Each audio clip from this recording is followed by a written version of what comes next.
අද ලෝක ළමා දිනේ.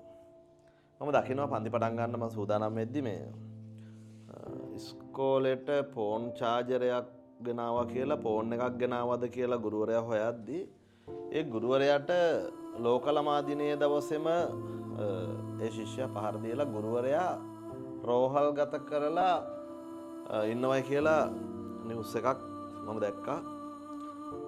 මම හිතන්නේ අපි ඉස්කෝලේ යන කාලේ අපිට ගුරුවරු ගැහුවා. මම හිතන්නේ කිසිම ගුරුවරයෙක් ලංකාවේ දරුවෙකුට වෛරයට ගහනවා කියලා.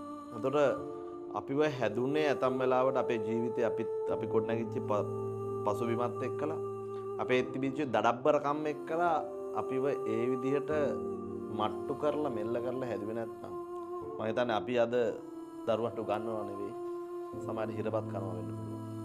ඉතින් මම හිතන්නේ ගුරුවරයෙක් දරුවෙකුට ගහනවා කියන එක අනුමත කරන්න බැරි වුණත් දරුවෙක්ට මම හිතන්නේ ගුරුවරයෙක් සාහසික විදිහට ප්‍රහාර එල්ල කරනවා කියලා කියන්නේ දශම ගාණක් මිනිස් විදිහට වෙන්න පුළුවන්.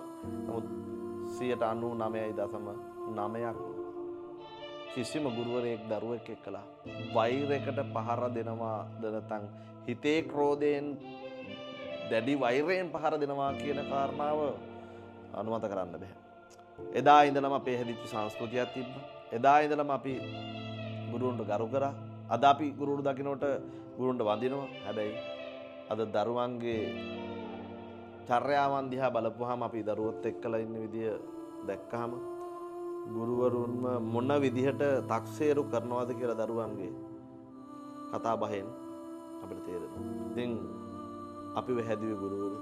අපිට පාර පෙන්වුවේ ගුරුවරු දෙමව්පියන්ට පස්සේ. ඒ ගුරුවරුන්ට ගහන සමාජයක් නම් අද තියෙන්නේ. ඔවුන් වෙනුවෙන් කවුරු කතා කරන්නද? ඔවුන් නිහඬ වෙච්ච තැන අනාගතේ දරුවන්ගේ ජීවිතේ කොයිබටද කියන ගැටලුව තාම ප්‍රශ්නාර්ථයක්.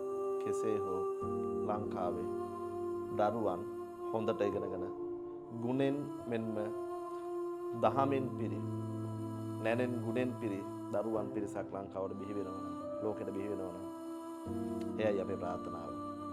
දරුවන් යහපත් සමාජයක් දෙසා බිහි වේවා කියලා ප්‍රාර්ථනා කරනවා.